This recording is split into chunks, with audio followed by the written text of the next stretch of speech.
Welcome back to 10 Cents Podcast. I'm your host, Robert Rubio, and I have Adam Nilsson, and I also have Eman from Petrobox fame and Gridlife fame and our experiences at PRI fame.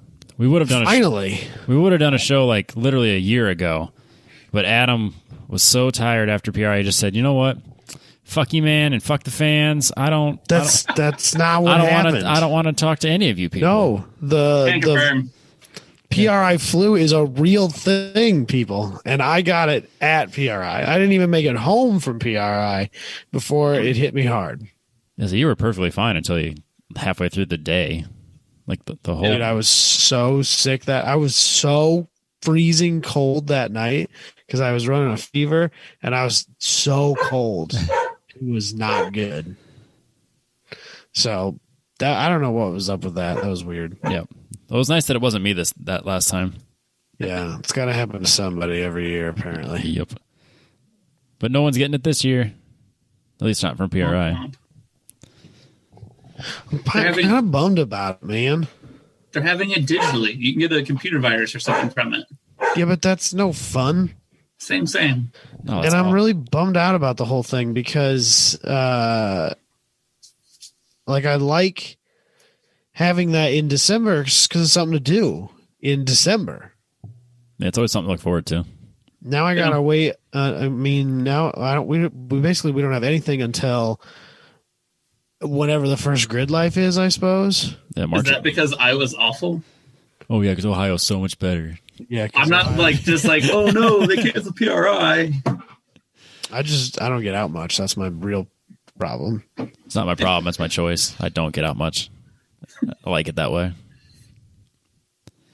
Is that why you both bailed on Gridlife? Yeah. I thought for sure I was. Well, it was one of those deals. Like if I'd have gone, I for sure would have got sick. You know what I mean? Yeah, I was almost guaranteed. Like that's just because Murphy's Law. You know? Oh yeah. When we were walking down Bourbon Street, I was just like, "There's no way we don't all have COVID." Yeah, I don't know. At least you accepted it. Like you knew what you were doing. It's a wild world out there. I talked to Dalton about it, and we are like, "Alcohol sanitizes. We're sanitizing from the inside out. We're fine." Terrible advice.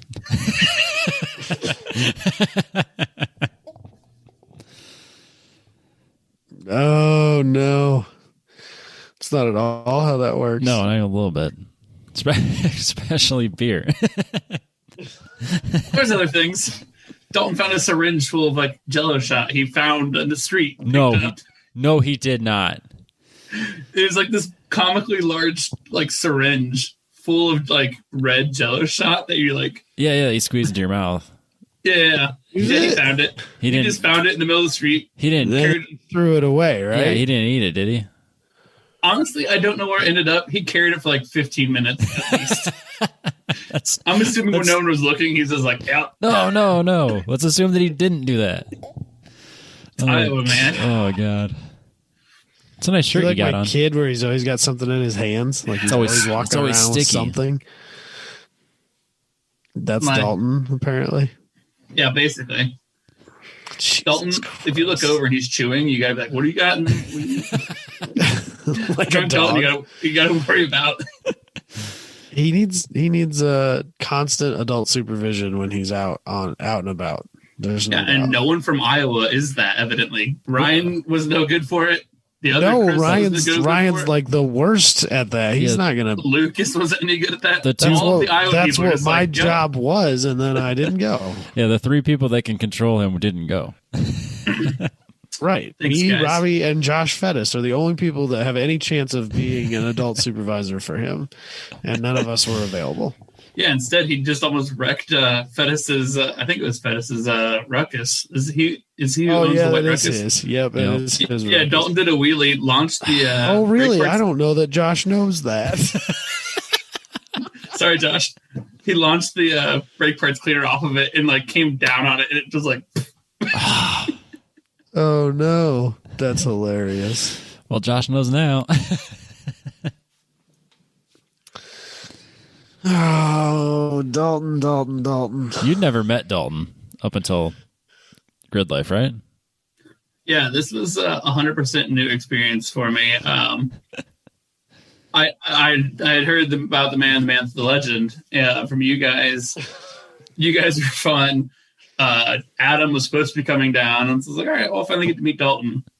And then Adam bailed, and it's like, whatever. I'll still, I'm sure, run into him and chat with him. And then the Volvo blew up, and it's just like, all right, well, I'm gonna have to buy this dude some beer.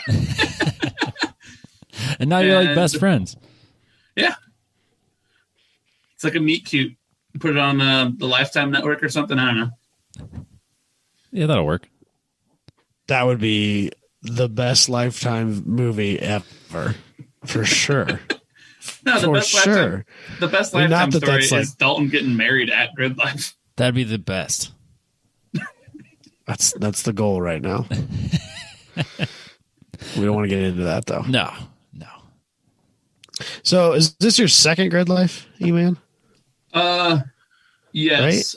Right, because you made Midwest with us. You made a Midwest festival 2 years ago. Yeah, because it was raining. Sounds about right. Yeah. And then I was supposed to do Mid-Ohio earlier this year, and then COVID and Indy kind of ruined all of that. And plus, it was raining.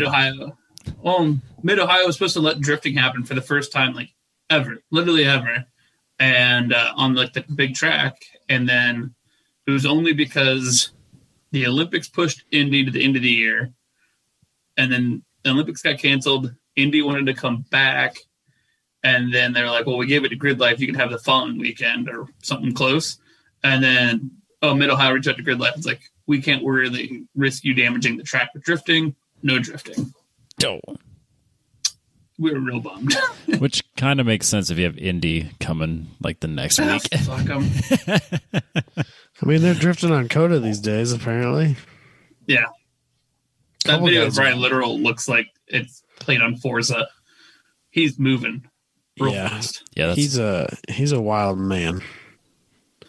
Have you seen the photos he did in New Orleans? Larry Chen and him went out into Bourbon Street with the pro car. That's like his thing. I've seen one or two, yeah. Like every time he goes to an event, they always take it out and just cruise and then get a bunch of shots downtown. Yeah, it started with Chicago.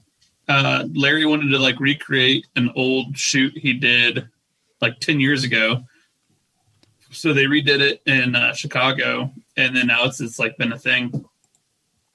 So I watched that video that Larry put out about them doing that in Chicago, and they referred to it as street sharking. No, they did not. They did. That's what it Long-time listeners will recognize street sharking as being a hilarious thing. But yeah, street sharking. It's a real term. That wasn't just a random one-off thing. That's what us kids call it. Huh. I learned something. I didn't realize that was a thing. Still don't believe it. Yeah, I thought it was weird. So, I like Russian street sharking better. Although I don't encourage it. It's awfully rapey. It's very illegal, but it's arguably more funny. I guess. If you want to be that guy. I mean, yeah, I suppose. It's probably not, it's not a good look for sure. But so anyway, so NOLA, they were doing all sorts of crazy drift boy things there. So that's what you were there for, right? Yeah. Petrobox, we sponsor a couple drivers. That roster changed a little bit this year, but we went down with Chris Balthus, who I've known on and off for a decade. And he has an S13 Turbo KA. It's pretty rowdy, makes like 400 wheel or so. We went down with him, and basically we're just his pit crew for the weekend. The other dude that we sponsor, his car just wasn't where it needed to be for NOLA. So just took the one car down, and then once we got down there, Hoonan, he's a Pro 2 driver with a 900 horsepower, I'm assuming 6-liter because Pro, LS turbo car that makes like 900 horsepower, was like, hey, I need a tandem partner. And it was like, yeah, Chris can do that. Yeah, I mean they're basically the same power levels. How bad can it end up, right? It worked out pretty well, honestly. Because of how tight the track is, Chris was able to hang with him pretty well. Well, that's good. Yeah, that makes sense. So they have a pretty wild kart track there, right? Yeah. And so this is Gridlife's first introduction into competitive drifting, like where they're at, and it's not just like demos of pros and AMs just going out there and getting rowdy. So they were doing, instead of one against one, they were doing some sort of the double drift is what they're calling it. I'm sure that I'll piss a bunch of people off, but this is even more into the figure skating territory now. Oh yeah, 100%. 100%. What do they call that? It's kind of hard not to make that comparison now. This is just team figure skating. It really is. So they had the skid pad open basically the whole time, and then they had the kart track, and that was either it kind of alternated between being single driver, just go out and do your runs, and you can take ride-alongs and all that kind of stuff, which is how we ruined Dalton and Lucas and Jabay. And Jabay didn't ride along, but Jabay drove, and yep. I think he's ruined. I don't think you ruined Dalton as much as you think you did. Oh, I'm getting to him. Just wearing him down. Dalton hates changing tires on things. Drifting is not for Dalton. He sees a crew. No, putting new tires on wheels. Drop them off at autos, or I don't know. That's NTD. The drop off part. That's the issue. He doesn't want to do that. You don't have to do that. Most drift events, there's a guy with a tire changer in his trailer anyways. Well, he's got a big enough trailer. You can just put it in his trailer. He could be that guy. Yeah. He could make money. They make money. Good That's money. why he should have left the air compressors in there then. Or at least one of them. Yeah. Yeah. But, so they had the double drift and then the big track. That big track was real wild to try to watch guys. Like, there's a few dudes that were clearly first time on a big track, and it's just like top of fourth gear. Yeah. Really so that's one of the fastest tracks, like average speed wise, in the country. Like top 10 fastest average speed tracks in the country. It's like a real deal big boy high speed track. Yeah. So I can imagine like that maybe not being the best place to get your introduction to track drifting. Well, even driving on the sim or watching videos, I'm like, this doesn't look like it'd be a drift track at all. Like there's just. It worked out pretty well. And what's weird is the two high, Ryan Literal didn't make a run on it at all weekend, which I figured he would have showed up and put on a ridiculous show on that track. Yeah. Didn't, and either did Hoonan. Irwindale was the following weekend or something like that. So no one. Hoonan ended up using JB's welder because he broke his turbo manifold and a few other things during the competition for double drift. So JB went out in the C8, bought that welder, and luckily we needed it. I can't believe there's not a plethora of welders at a Gridlife event. I know that a lot of the regulars aren't. A lot of the GLTC and Time Attack regulars weren't there, so maybe that's what it was. But I would have thought that there would have at least been one or two welders on site, and that somebody wouldn't have to go buy one. I don't know how hard JB looked. I know he asked us, and I know he asked Dalton, and then it's just I'm gonna go buy one. So I don't know how hard he looked for one, but drifters aren't gonna have those because we're poor, and yeah, but it's got to be cheaper to buy one welder than buy a bunch of parts. You just drive it broken, really. That's fair. Who needs an exhaust anyways? Drift tech is always interesting when I go and help at Gridlife events. Drift tech is always a time. Well, it's always entertaining, but it's also fun going to drift events with someone like Chris, who's been driving for so long that he knows everyone. And then Aaron went with us, and Aaron helped start Drift Indy, like the Midwest biggest like drift thing. Like they were a big enough sanctioning body that you could win your pro license through Drift Indy. So like we had Chris and Aaron with us, and Nick Swan came around that runs the drift stuff at Gridlife, and is just like, oh hey guys, they're good, give them a sticker.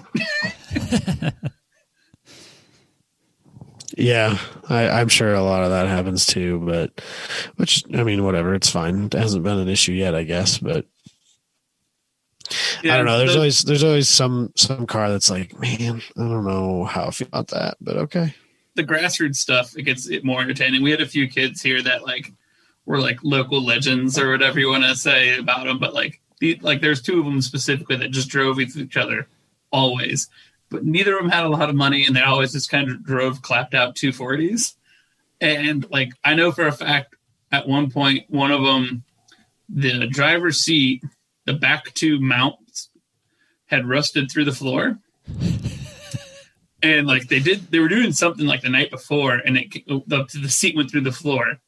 So he just got his skateboard out of the trunk and stomped it on the rocker and put it under the backside to go from the tunnel to the rocker to hold the back of the seat up.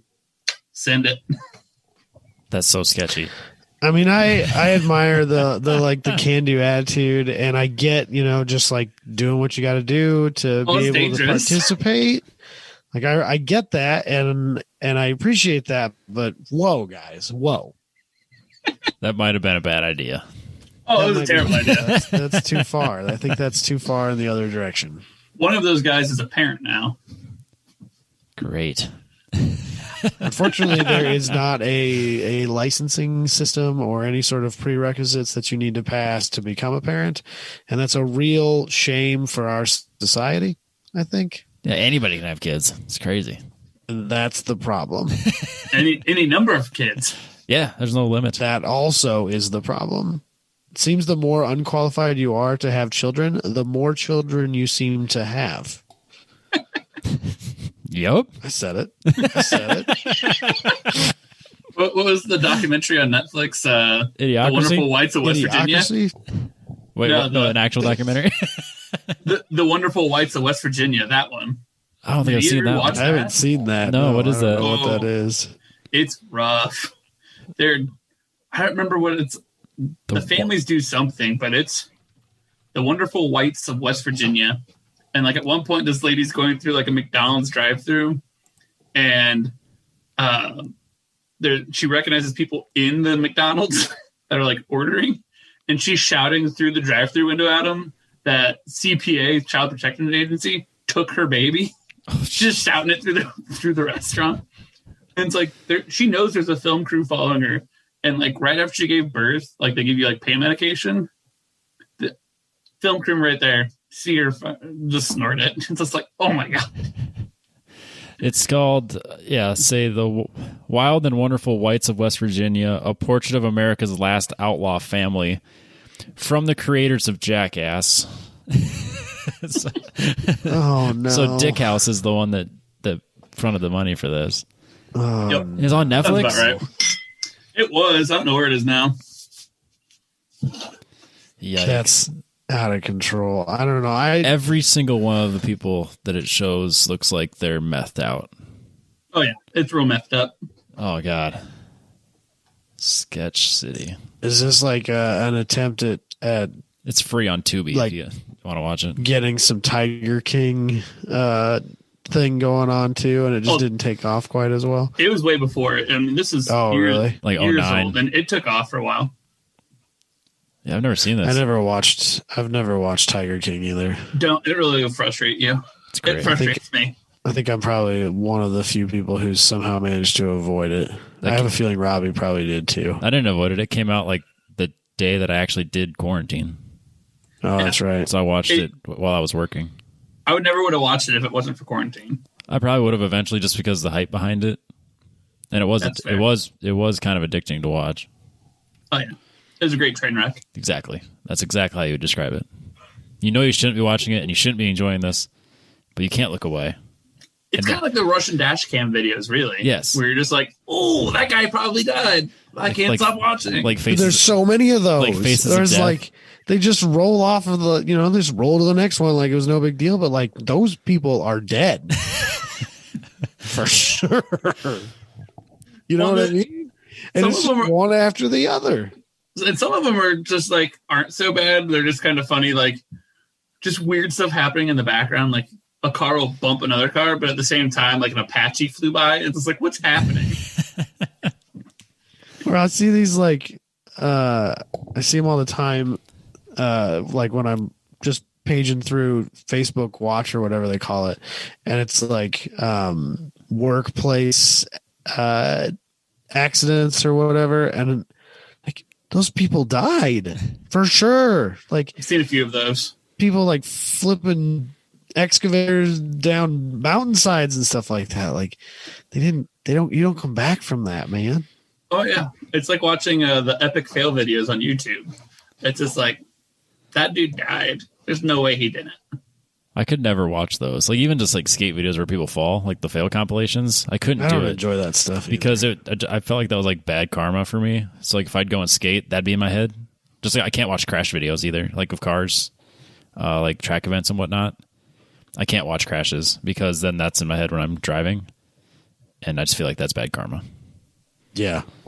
Yeah. So if you tag me in a crash video, I'm not going to watch it ever. It's good enough. You just open up a whole can of worms there. I'll just ignore it. I delete. Like I got my old phone back. I didn't install Facebook because fuck Facebook.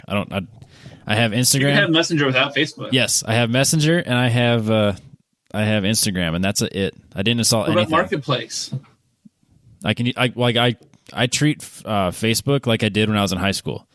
I come home and I check it on my computer, and that's it. You don't look at Marketplace while you're pooping? Like, that's what Instagram's for. You can't buy things on Instagram. No, but I got Marketplace for other things. So I get this argument with people all the time. Like, why do you spend so much time on Marketplace when you're not going to buy any of that shit anyway? Like, I do buy it though. That's the problem. He buys it all, man. 13 cars. I can't afford all of these things, so because people are like, "Oh, did you see that thing on Marketplace?" No, because I don't spend all of my day looking at shit on Marketplace because I don't have the money to buy it. So I'm not gonna look at it because all that does is like make me mad that I can't buy it anyway.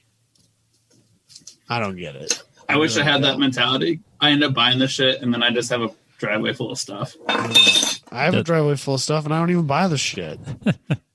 Yeah, the problem is things will pop up and be like, I didn't have that on my list of things that I needed, but I can make that work.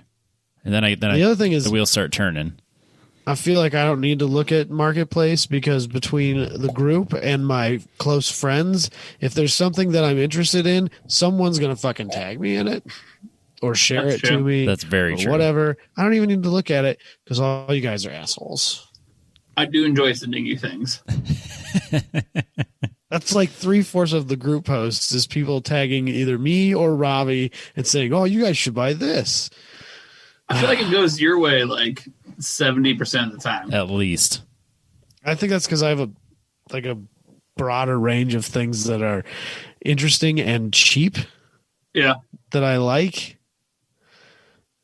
And Robbie's just kind of like... I'm like very specific on what I'm looking for. Yeah, like he wants 240 stuff. He wants Porsche parts. I want 350Z parts right now. I don't want That's all he cares about right now. Porsche parts. I don't want any 240 parts right now. Don't tell you. Start modifying the Porsche. The Porsche's got enough going on. Yeah, I got like 5 other people looking for parts for that, so we're good there. Does it have neon or underglow? Huh? Does it have underglow? Not yet. It's wired for it. Good answer. I don't know what the WRL rules are for underglow, but we're gonna find out. Better to ask for forgiveness than to ask for permission. It's not in the rule book yet. There you go. That's the spirit, Robbie. Have a rule written after you. I've never been so proud of you in my life. Because we joked about it, and then it turned like Eric actually did the schematics and wired it in, and it's all part of the whole thing. And then the other guys were like, "Oh, you were serious?" "Oh yeah, we were deadly serious. We're gonna have a neoned up Porsche 944 at WRL.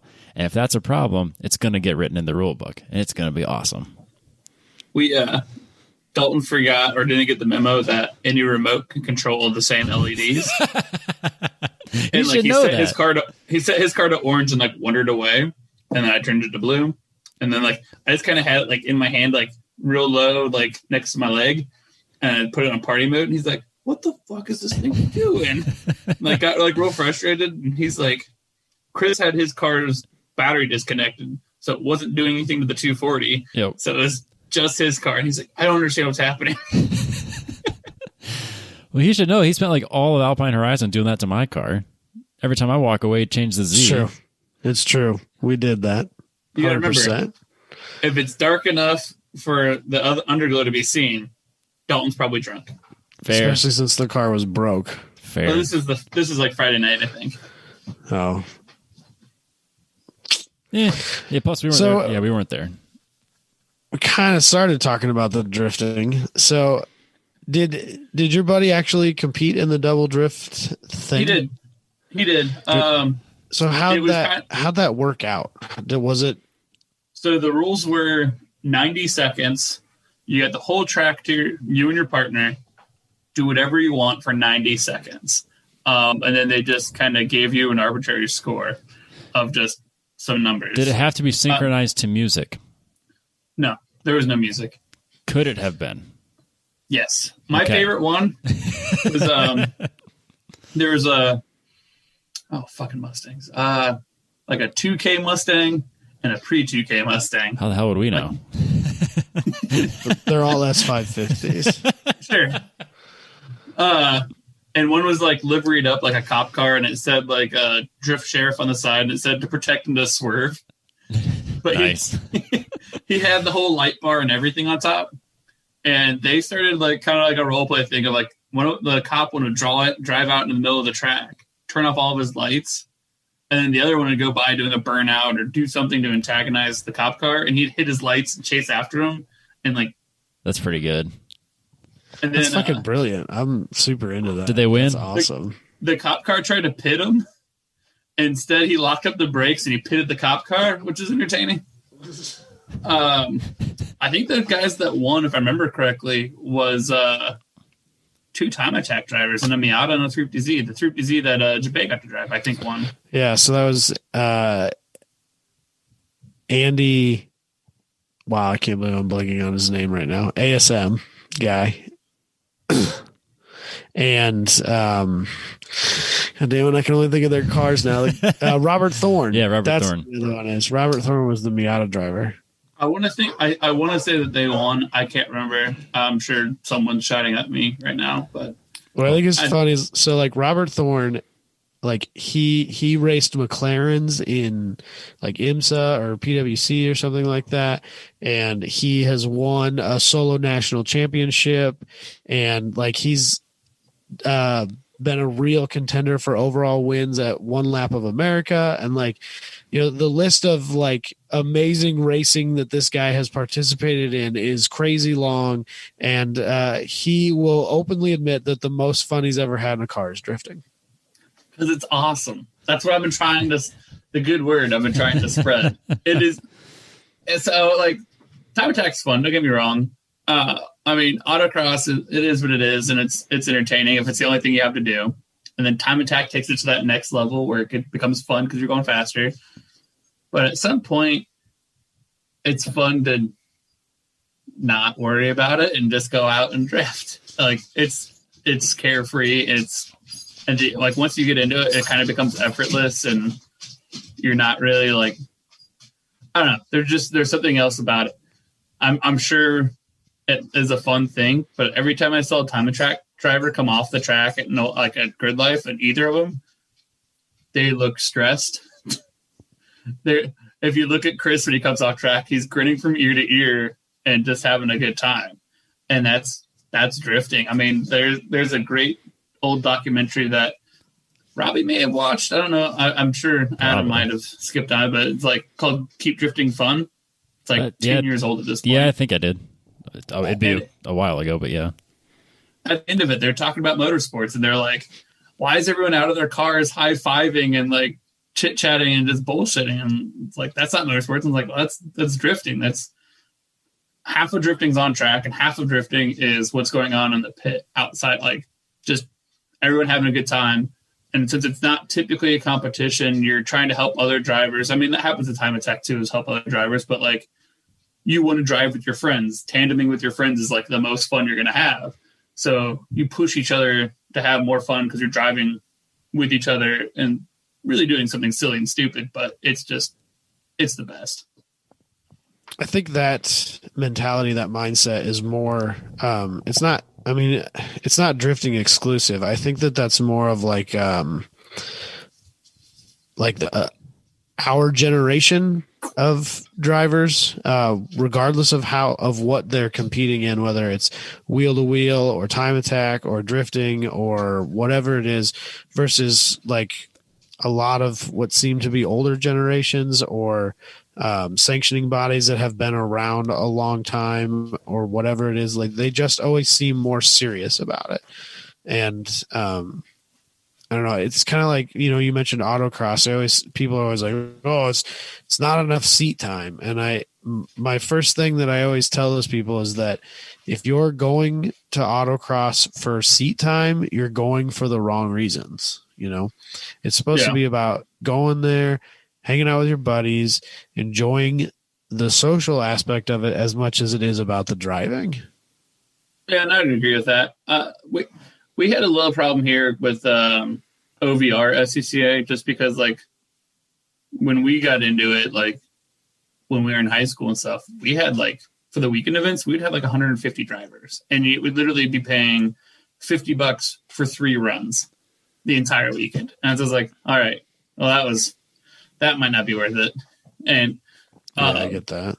And it's a pretty competitive region, I think. I don't know. I may be talking on my ass there, but it seems like a pretty competitive region. There's definitely there's a decent number of like nationally competitive people that come out of the greater Ohio area.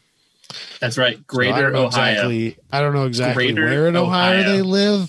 I mean, and whether they're in your region or not, but there's a few. I know there's a bunch of Ohioans from some part of Ohio.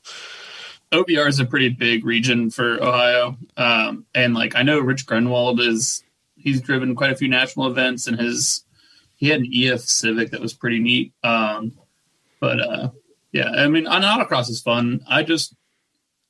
Everyone needs to not take themselves so seriously at any drifting event, or any automotive sports. That's what I'm any saying. event.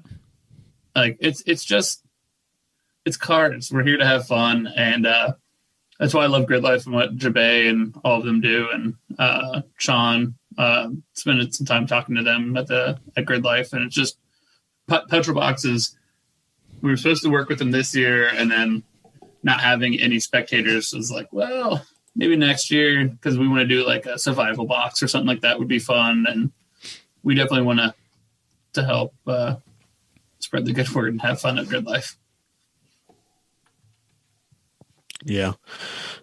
This year's been kind of a bum deal for everybody, so. It really has. We were supposed to go to Colorado for Horizon, and that just... No, for Alpine. Wait, I thought it was called Alpine Horizon. Is it? Is it Alpine Horizon? It might be. Yeah, Alpine Horizon. Yeah, get out of here. I'm still shocked I didn't get sued for that. I'm super bummed that we didn't get to go, though. You missed out, man. It was a good time. We talked about it a decent amount, and especially at at NOLA, we were like, all right, next year, we're doing every event. We're going to go to every Gridlife, figure out a budget. Let's do this. And then like my fiance Sarah was with us, and she's like, well, this would, I feel like, be more fun like if you were driving too, not just Chris. Now she gets it. And I was like, yeah. Oh no. Oh no. Well, I have a KHS 13 sitting in the garage, and you do? Yeah, it's the white one. I didn't even know you had I didn't know you had a 240. Yeah, we put it in the comments. It was in our group chat like 2 months ago. I drove down to Tennessee and got it, and I was like, I did a thing and sent a picture of it on a trailer behind my truck. Jeez. Yeah, but I don't remember that. I was probably it needs an engine. all asleep or half asleep or busy working or who knows, but I don't remember any of that. So yeah, I mean, I have a chassis to do it in. And what's even better is, so Sarah had a Miata for quite a while, lowered wheels, roll cage, all sorts of stuff in it. And she autocrossed it a few times and, like taught her some little bits in here and there. So she was doing donuts and stuff in it, which is entertaining, but she went for a ride along with Chris and stuff. And she's like, if I want to go to events, I want to drive. So now it's like, all right, I went from hauling a single car with my 1500 to Gridlife events and building a single car this winter to building 2 cars this winter, a 2-car trailer, probably needing to upgrade trucks because I'm not going to drag a 2-car trailer with 1500. And in the off season, because Ohio, I've been talking about getting a sim rig, and I was like, well, maybe we just need to get 2 sim rigs so we can both drive. So I think Sarah and I are all in on this. Yeah, that's this awesome. Is getting more and more and more expensive as I listen to this. Oh yeah, it's gonna be a good time though. I mean, do what you love, I guess. You can't take the money with you when you die, right? Exactly. You might as well have the memories and have the fun. You just well squander it away and be stupid with it. Yeah. There's no reason not to. Right. Yeah. Just get a big stack. Right, Robbie? Exactly. Just get a big Who stack needs like Dalton's. Financial stability? I mean, not me. We have that kind of. Yes. I put money away. Until you start actively campaigning 2 cars at Gridlife events. I mean, drifting really, though, you're buying $80 tires. And I mean, so for Chris's car, it made like 380 wheel and like 400 foot-pounds of torque on like his mild setting. And I mean, he went through 3 sets of rears at $160 a set for the whole weekend. It's really not that expensive. No, it's not bad. So, and we're trying, like, if you can do a bulk tire buy, especially with Kenda, their new KR20As are awesome tires. Yeah, that seems to be the go-to if you can find them. Oh, luckily Kenda's in Ohio. And on top of that, I have a friend that's an engineer there. So, oh, perfect. Yeah, we're working on things. They're not. Are they made in Ohio? I'm not sure where their manufacturing is, but they're headquartered in Akron. Really? I assumed that they were just some like Chinese tire manufacturer. Nope, they're not Zenestos or Zestinos or whatever. Some mucho machos. Mucho machos. Apparently, that was the. If Andy and Robert won, then that was the winning tire. Those surprisingly are not bad drift tires. Like, I know dudes rocking 500 horsepower Jay-Z swapped cars on Mucho Machos. Mucho Machos. That's a tire, Robbie. Ling Longs, not a bad tire. That's hilarious. Triangles. There's some good tires out there. Mucho Machos. I just want Mucho Machos on the Cavalier. I think we make that happen. They're super cheap. You could easily do it. I'm sure they're super cheap. They're all seasons. You're good. I don't understand why people are using them, but whatever. Because they're cheap. I know, but like they can't be good, right? Good enough. They're not, as long as really, you just want to make sure that they're not going to delaminate when they get a lot of heat in them. And I mean, you can work around that by heat cycling them. Surprisingly enough, like Federal tires have a problem with delaminating in comparison to cheap Mucho Machos. Huh, those are kind of designed for drifting. Yep. They're good fronts. Yeah. Weird.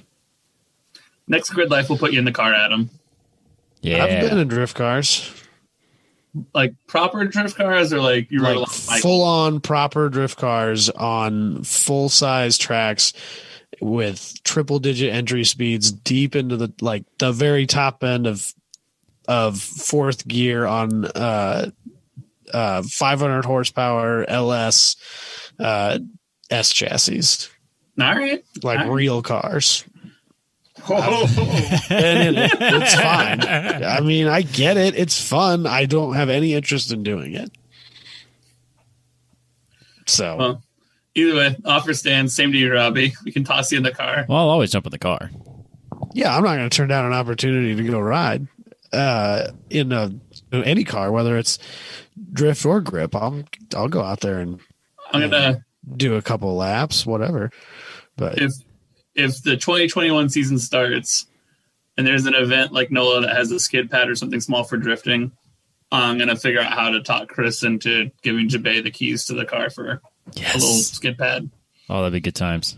I think Autobahn, they run a skid pad usually.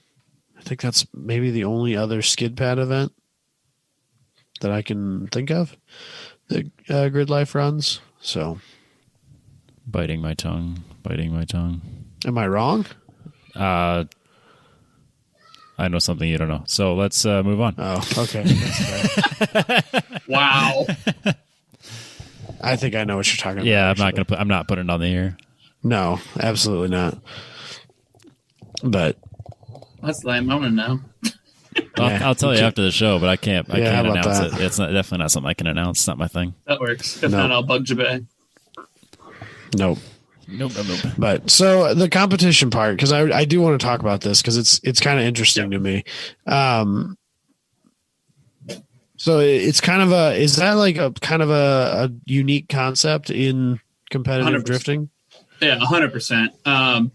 Typically, like almost any competition, you have like what you see in the pros of like, here's the set line, here's the set clipping points inside and outside, and then it's down to speed, angle, smoothness, and like proximity.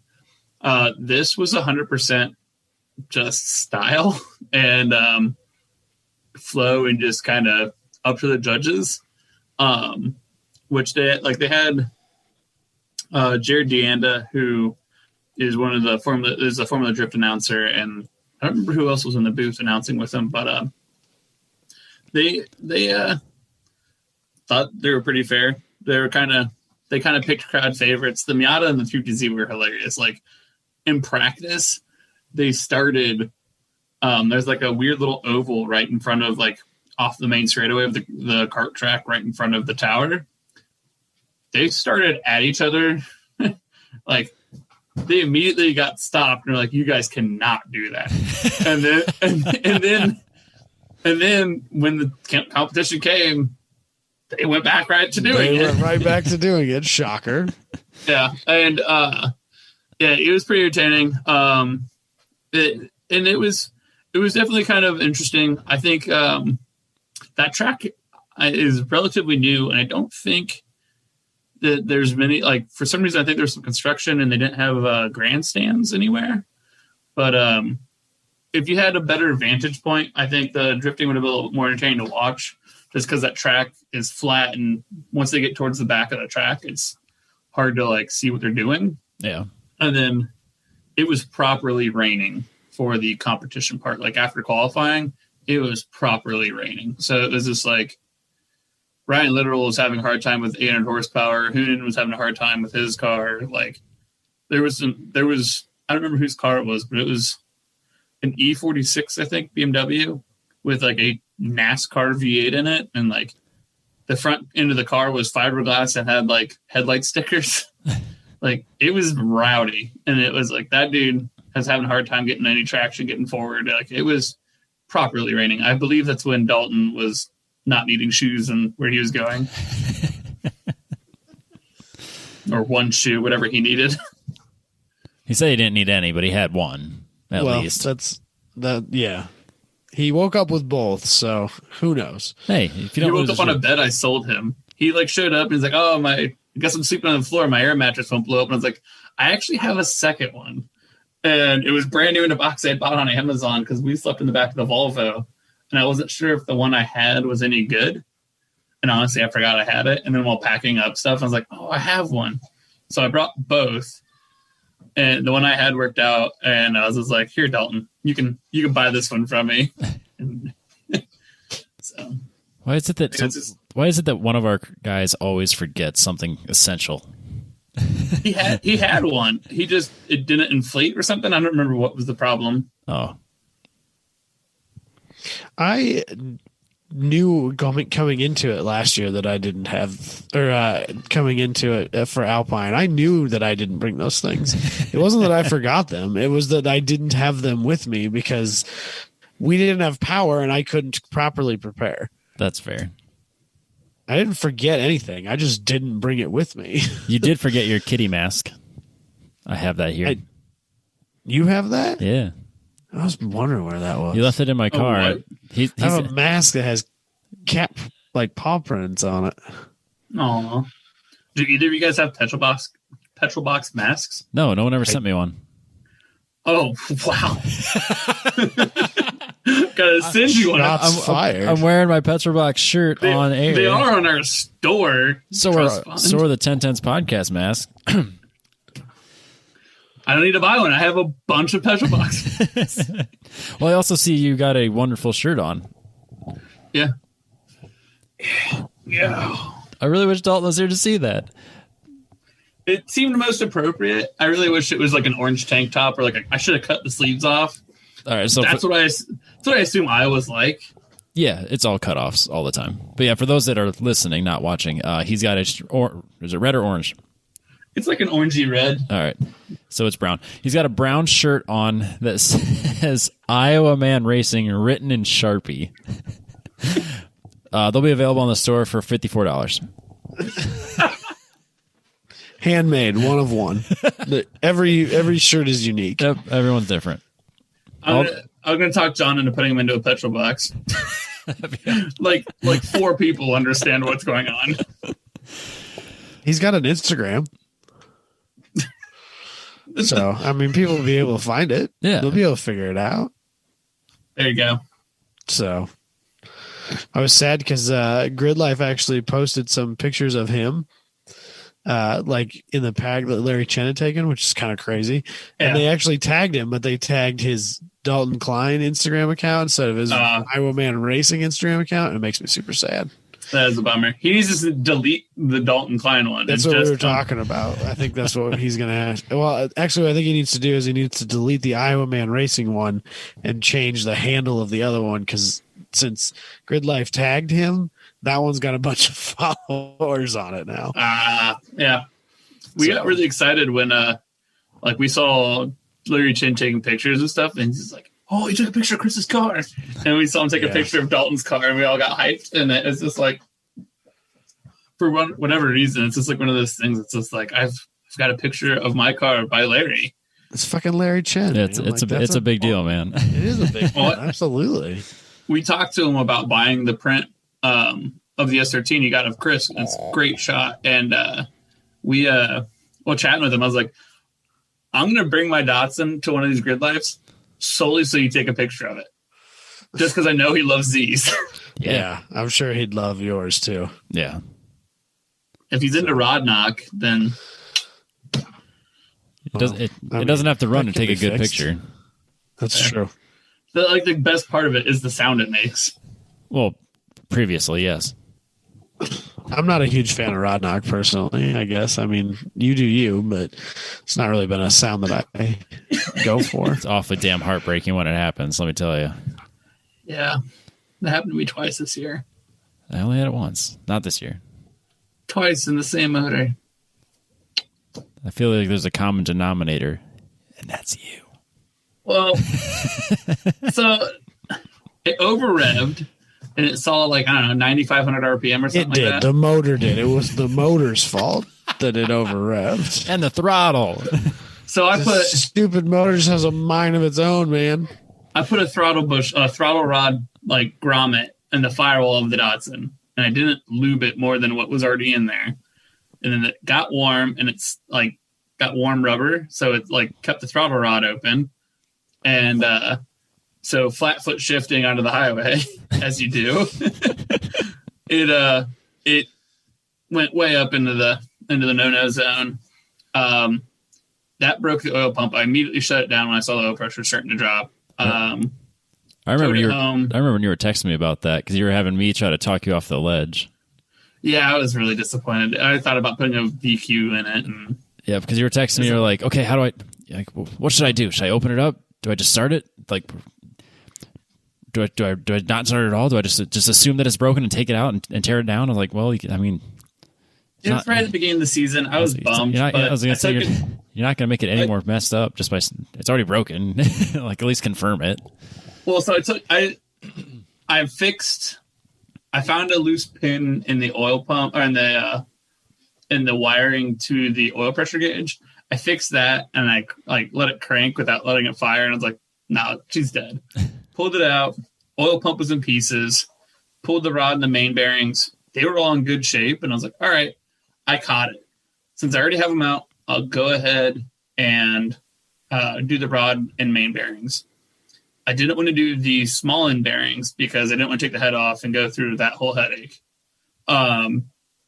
Did those, got all back together, put it in, fired up. Evidently, I bent a valve because I had something that sounded like lifter tick, and it's got solid lifters, so that's not a thing. Pulled the head off. Machine shop broke one of my cams, so that was fun. They replaced it and all that fun stuff. Got it all back together. I put, 1,500 miles on it, and then what I'm assuming is a small end rod bearing let go, and is developed an entertaining noise as I was leaving a stop sign in a neighborhood. And it's just like, oh, come on. Damn it. Out of nowhere. And it's like, I still have good oil pressure and everything, but thinking about it, like the small end bearings is what loses oil pressure first. So it's just like, well, that was my own fault. So now I'm thinking about an RB30 block and gonna party. Well, that'd be rad. Are you gonna do, because you did something kind of weird on this engine, because it's a RB25, right? Originally? Yeah, it's an RB25 DE bottom end, so the non-turbo higher compression bottom end with an RB26 head, and then ITBs with open stacks, because I kind of wanted that L28 triple Weber vibe, but I didn't want carburetors, and I wanted dual cam, and L28s have the exhaust and intake on the same side, which, nothing like having your intake sit above a header. So my Omni's that way. It's not good. No. I found what was going to be my favorite kind of paying homage to what it was supposed to be, but being the right thing. And it all kind of happened just because I drove one of my good friends. He's got two 911s. He's an engineer at Honda. So he has a 700 horsepower Schweitzer 911 all-wheel drive turbo 996. Jeez. And he's also got a 83 911 that's just lowered, I think, sway bars and sticky tires and exhaust. And on the same day I drove the turbo car, and it was bonkers for getting on and off getting on the highway. And that's about it. Otherwise you're just sitting in a boring 911 that's just oh yeah, it's just a car. And then the 83 just it had the smell and the sound and the rattle and just the whole vibe. And I was just all right. And that day I sold my turbo RB that I had and went for this setup. And now, just sitting in a barn broken. How much of a pain was it to get that ITB set up? So honestly, it's RB26's factory have ITBs.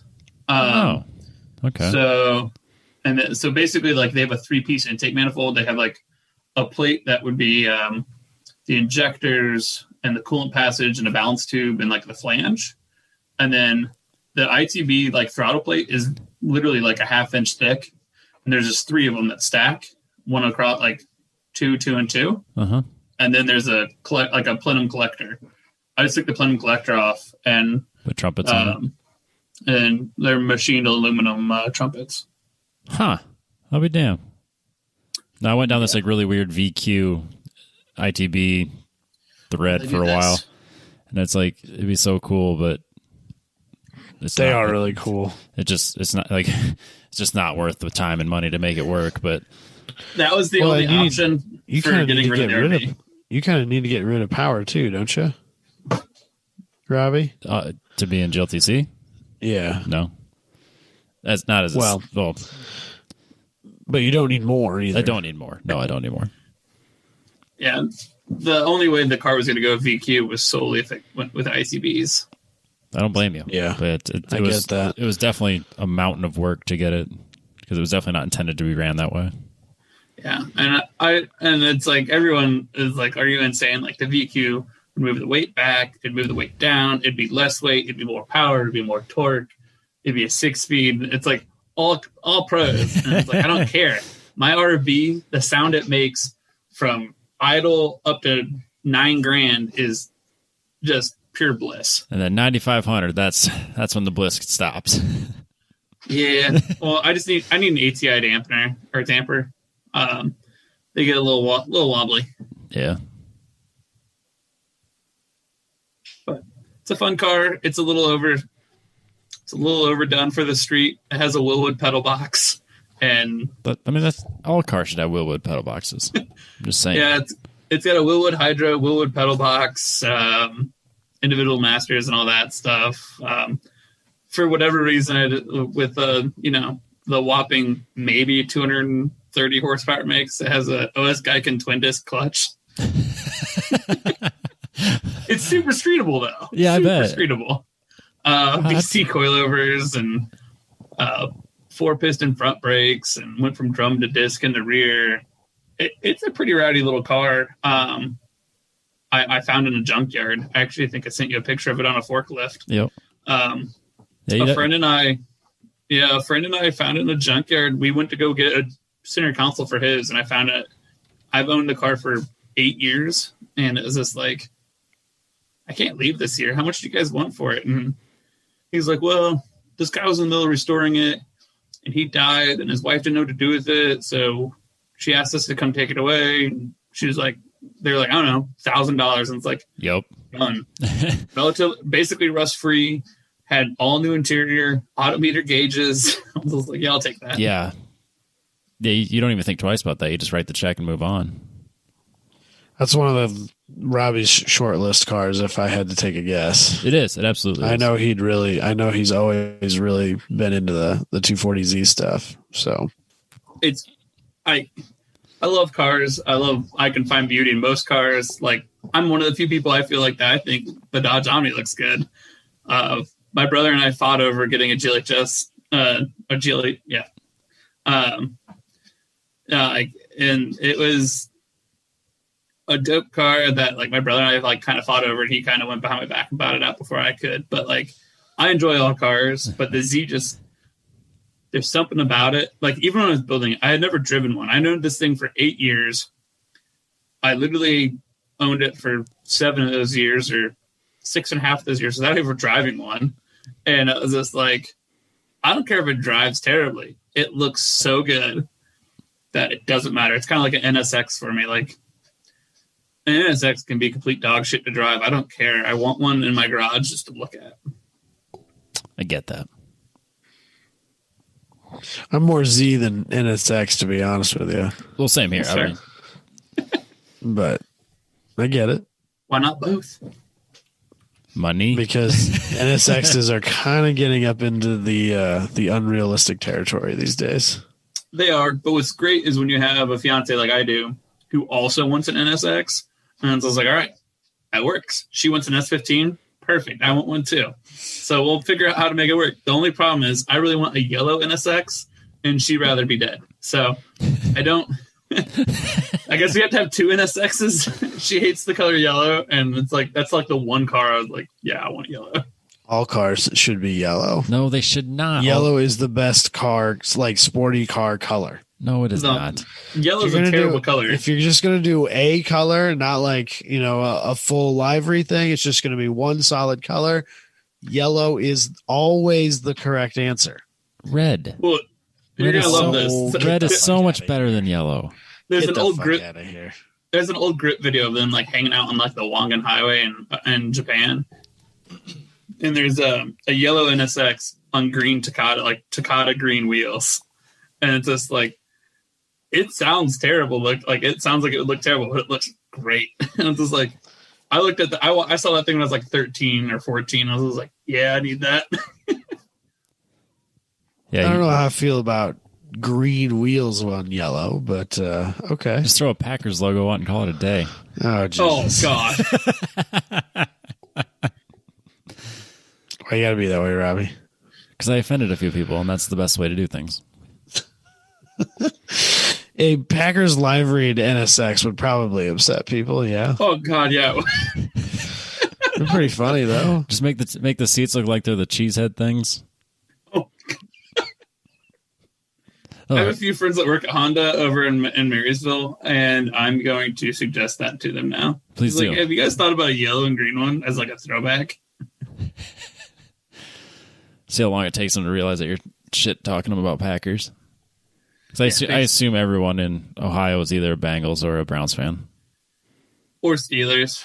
Fuck the Steelers. Yeah, but like, so Columbus, like most, anywhere but Columbus, you're correct. It's Cleveland or Bengals. And except for Columbus is equally distant from Cleveland as it is Pittsburgh. Oh. Okay, so Columbus is Cincinnati's barely closer. Yeah. I mean, I'm only a Bengals fan because I was raised that way. My dad's from Cincinnati, so we have Bengals season tickets. Really? Home end zone, first row. Huh. You got go to a Browns game? Yes, I do. I really do. I'll drive to Ohio for that. Drive to Ohio by myself. I don't care. We'll chat. Yes. Robbie loves all things Cleveland sports. Sports for some reason. For a city I've never visited. No matter how bad they are, Robbie will always be team Cleveland sports. Except baseball, because baseball sucks. They're good at basketball or whatever, and their baseball team's not bad. Sometimes. Yeah, their baseball team wasn't bad. I just don't care about baseball. Yeah, that's fair. Baseball's awful. Baseball's so awful.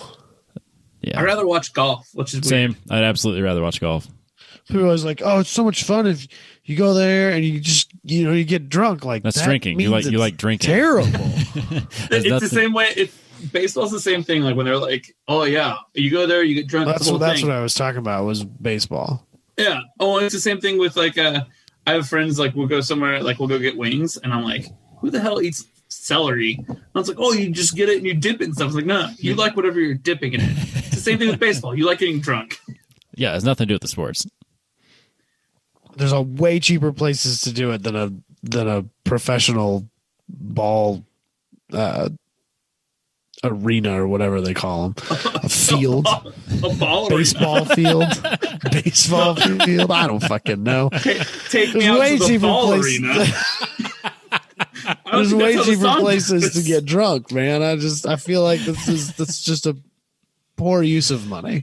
I don't think "Take Me Out to the Ball Arena" is how the song goes. You know what? Would you believe it that Adam isn't really into sports? Yeah.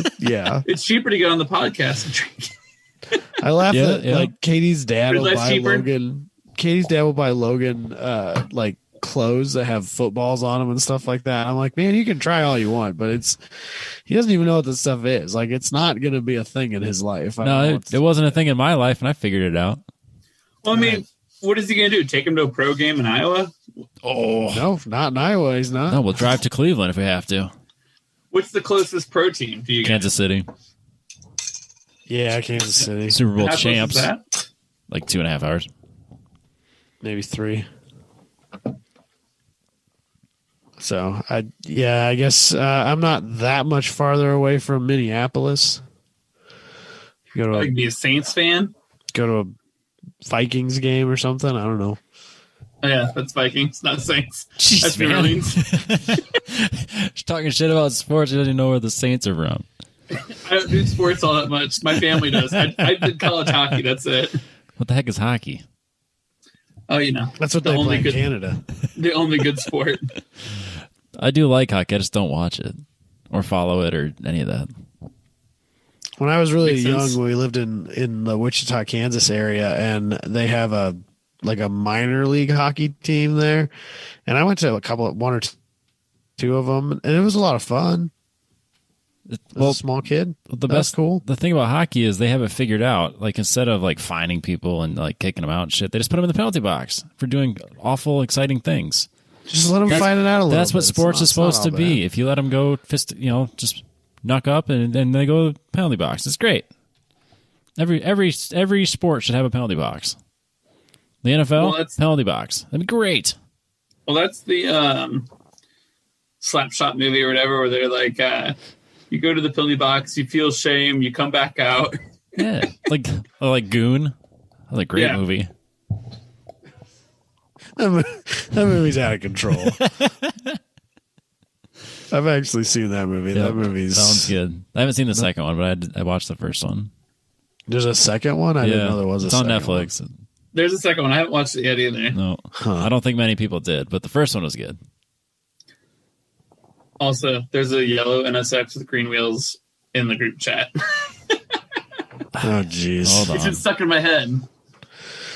Oh, jeez. I don't know, man. I have an aversion to green. We all know that, but I don't know. I'm just not sure I'm into it. I'm definitely not into it. That's the race car too, though. Yeah, it is. Everything looks good on race cars. Well, the street car that was in this video forever ago was literally like a wide body. It was a street car. It was that car minus like a livery, basically. Huh. It was like a 400 horsepower in a NSX. That would be fun. So we've wandered off of it again. Is there anything else you want to talk about that happened at Bayou Bash? Any of that stuff that we need to hash out? On or off track? On or off track? Let's see here. I need to look at on, maybe. Yeah, so I mean, on track, it was a good time. Do you think that the drift community embraced the idea behind that competition? Because I remember, I think we were probably at PRI or whatever, and I remember talking to you and you feeling, or really, I think you're one of those guys that's not like super into Formula Drift because you're more of a style over whatever they're into. So like, does this appease the keep drifting fun crowd a little better, or what did you think of it? I would say it does. I mean, so you're not wrong. As far as Formula Drift goes, like that kind of stuff, it's all about it. Like the Road Atlanta Formula Drift event is like a prime example. It starts with a huge drag race and then drifting. And it's just like, how much horsepower can you make and how fast can you make your car? A lot of people outside the US refer to American drifting as like sideways drag racing. And I mean, it is, but that's what we want to see, big smoke and all that stuff. So it is what it is. But I also think that you lose some of the kind of style and it's hard to put in words. Just that feel of like grassroots drifting when you go pro, like the pro level, like drift cars. When you picture them, they're low and they're like this whole look, and that goes out the window when you end up pro because the Wise Fab kits push your wheels so far out, and geometry you don't want your car that low, and like all that kind of stuff. Rear mount radiators and 1,000 horsepower. That's just it's less appealing to me. I think that the double drift stuff, I think now that it's been, I think at first everyone was confused by it and was like, oh, this sounds dumb. But then it sounds kind of gimmicky. It does. And then once it was started and it was like, okay. And they got the ball rolling and Nick kind of explained it more to the drivers and like everyone kind of got into it a little more. It's just like, okay, this is kind of fun. Because at the end of the day, like, I like tandeming and like, I guess for those that don't know, tandem, like, two cars. A lot of the events that we like to go to, instead of doing like a season, like you would see like an autocross of like you build points throughout the season. The more popular things that are getting more popular in drifting, a lot of them just called bashes. And there could even be a competition there, but it's a one-day thing. And there's no like building points over the season because like if you break your car or you can't make an event, it's dumb to throw away your whole season over. Because that's just where it gets too competitive and money ruins a lot of things. So with like No Star Bash that we have here in Xenia, Ohio, we had 150 drivers for 2 days. It was a hot grid from I think like 10 a.m. to 10 p.m. both days. And it was just a party. And like you had like 2 lines on grid of either single runs or tandem runs. And I mean, there's points where there's 15 car long trains. They're just like everyone line up, go. And it was just, and that's the stuff that's fun. Driving with your friends and just getting wild. I think that crowd is going to like the double drift stuff more because you're just having fun. It doesn't matter if you have a 900 horsepower LS rear mount radiator S13, whatever. It's if you can drive it and if you can drive it entertainingly with your friends, because at the end of the day, like, drifting shouldn't be taken so seriously. Like, I mean, it's fun. It's meant to be fun. There's a great documentary with there's a group in Japan that all run like these really neat looking R32 Skyline sedans that are all real low, Alba Moon, and they in an interview with him, they're like, well, you know that your car would be more competitive if you raised it up. And he's like, well, I already win. And if I stop winning, I'm still not going to raise it because I'd rather lose than sacrifice the way my car looks. I was like, I'm on board with that. Someone else, a kid that actually died, he kind of got bullied and as the whole thing. And he ended up committing suicide. One of his kind of things he left behind was that drifting should be a rolling car show. And it really should be. That's what it is. It's fun. That's like the whole hot boy look, like all that kind of stuff. Like, drifting should be fun at the end of the day. And it's just the pro stuff. I get it.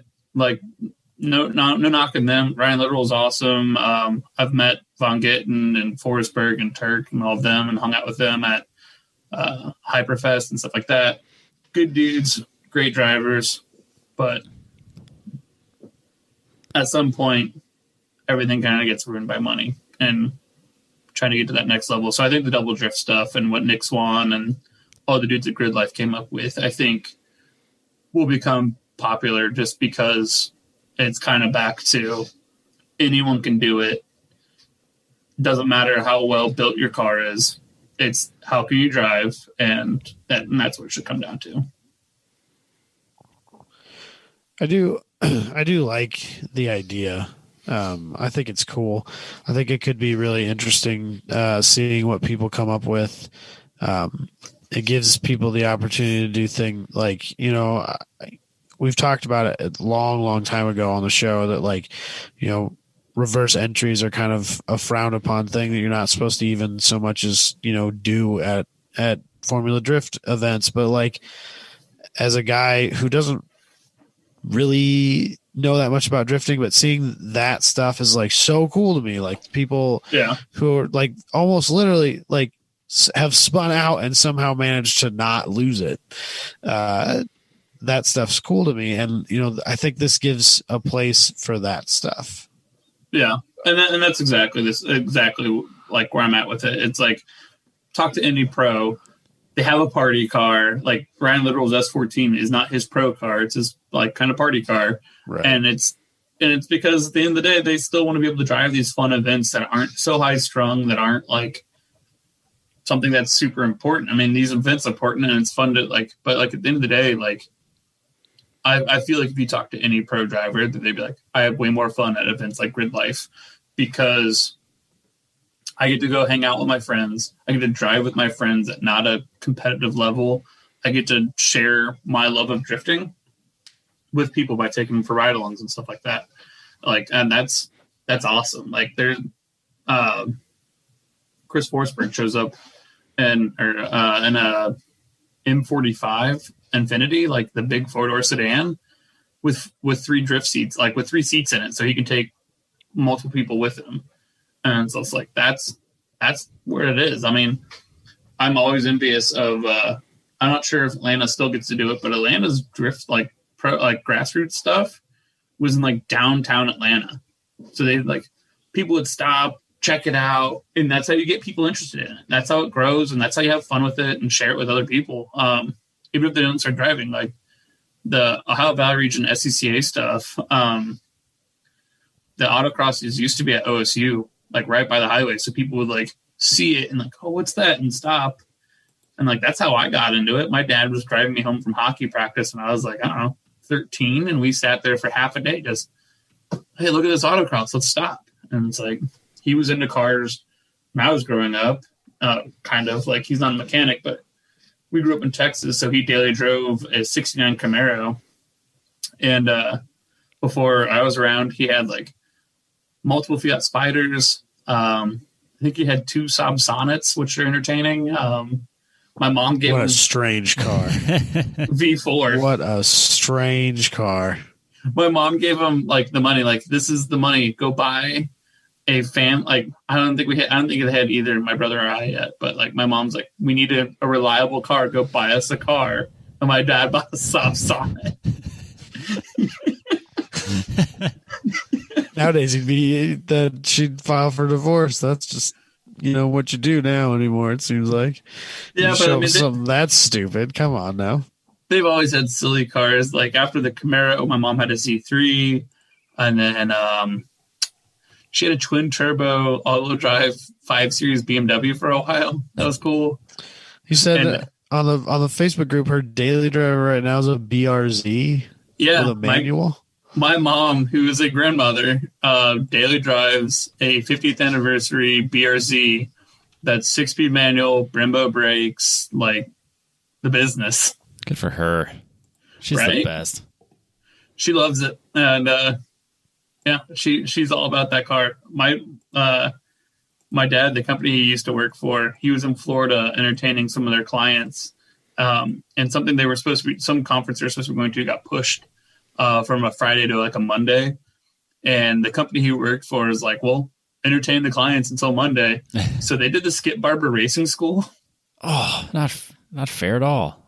Their wedding anniversary, like 2 years ago, mom and dad did the Porsche driving experience, like the 3-day long like Porsche driving experience class. That's awesome. And it's just like, yeah, it's and then they're like, I don't understand why you spend so much time on cars. And it's like, well, yeah, it was going to happen. Yeah. Yeah, that's kind of where I'm at on it too. Almost every weekend, my parents are probably doing something car related. So, it's entertaining seeing the flip side. Like my brother is also into cars. He's a little less mechanically inclined, I would say, than I am. But he does have an R32 GTR. Awesome. It's in pieces, and it may remain that way. We're not sure yet. But yeah, he's got that, and then he's got a 78 Datsun Z with an old turbo motor from an L28 that I built for my car that I ended up getting rid of. But yeah, the whole family's in on it.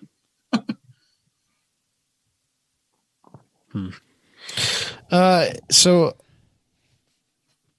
I mean, we're kind of on it now. You have a pretty wild and varied car automotive history. a little bit. Yeah. And, we've talked about the Z a little bit. And I know you own like a Barracuda, and apparently you own some sort of caged S chassis. And at some point you owned some CRX turned truck thing. And I know you've had a couple Miatas. And so I don't know why, but it always people's car histories fascinate me for some reason. So, I mean, of the notable things chronologically, I guess the CRX pickup truck was kind of a joke that I bought for like $500, and it literally like it had a bed on it that was like it was basically turned into a Del Sol. It's great, and it was an HF, so it was a 5-speed. It could only do 90, but it could do 80 in second. What in the hell? It got 50 miles a gallon. It's great. After that, I had my first Turbo Miata that was multiple colors, but ended up like celery. And that went turbo, and that's where I really started getting into drifting. And then I went backwards into a wall in that car, and it got kind of chassis swapped into my purple Miata, which was a pretty nice little car for a while. And then the racetrack that is no longer there, Clemson Speedway. They like to host school bus racing and train racing and a few other things. And thanks to a previous night of I think it was school bus racing, I lost control, and that also hit a wall. So that went away, and I got my first S chassis that went through a few various stages of it was like an SR car when I bought it. Ugh. And then I started making it look nice, and then I blew up the SR, and I went like full into building it. So it went VH45 and like a crazy wide body on it and stuff, and then I ended up becoming an air traffic controller and moving out of state, so that car went away. So the VH45, that's the V8, right? Yep, that's the 4.5 V8. So for some reason, every time I see one of these motors, it seems so strange because the intake manifold makes it look like it's transversely mounted. Uh-huh. Yeah. So how does that get air to thing? There's a second plenum under it. Underneath it? Okay. Yeah, it's a two-piece plenum. Yeah, it's not a good-looking motor, but I didn't have LS money at the time. I don't know. I kind of think it's cool. It's different. I think it looks neat. Just because it's so weird. Well, it's so stinking tall, so it kind of sucks for putting a hood on. Yeah, that's probably true. It's a little tall. You have to you either cut your hood or run the stupid the spacer in the back. My option was that picture where my car is like green, pink, and all those other colors. Like every other 240. Yeah, that had a vented hood, and I just cut out the vents a bit so it would sit down onto it. That's not bad. I refuse to have a vent the vented back hinge hood. I hate those. Yeah, I'm right there with you. But yeah, I ended up having to part ways with that because it was in pieces when I moved to Oklahoma for air traffic control stuff. Had a little cabrio that was entertaining. It was this little daily. When we first kind of met you virtually, if you will, through the podcast, you were like driving Volkswagens. I thought you were a Euro guy when we first met you. Volkswagens, Audis. Yeah, I was. So the cabbie got me into it. I still had the Blue Miata on gold wheels. That was turbo. That thing was a little rowdy. And then I was dailying a 2011 Jetta that a dude T-boned me in and almost flipped my car. That car went away and got replaced with a 5-speed Quattro that was on like Bilsteins and AWE exhaust, and it was a pretty nice little car I put together. And I only had it for 7 months, and then a U-Haul truck hit it while it was parked. Jeez. So then that went away, and I got a 2010 GTI, which sitting in my driveway currently. It's stock. It's a boring daily. That it does things, I guess. So you have that in your driveway, but you drove the Volvo to New Orleans? The GTI is broken, like me. It's a Volkswagen, Robbie. It's broken, like all the time. And the Volvo, I could sleep in the back of. I'm 6'1". I can't sleep in the back of a GTI. Yeah, that's fair. The Volvo was actually my mom's. She bought it new in 2005. It has like 230,000 miles on it. Jeez. Yeah. Are you gonna fix it? Hell yeah. Yeah, you're planning on actually fixing that? I'm just gonna put a new engine in it. Is that still like $700? Is that still in Dalton's stacker? I'm assuming it's in his yard. It's in the line. I don't know. After the wedding thing, and like after things calm down a little bit, and just if Ohio is going to lock down, we're gonna go figure that out. Go out there with the truck and trailer and bring it home. I jokingly was like, I'm gonna bring the GTI on the trailer. We'll fix that. I'll load the Volvo, and then Sarah will drive the GTI home. There you go. But I don't see you and Dalton getting a lot of work done in the shop. No, not at all.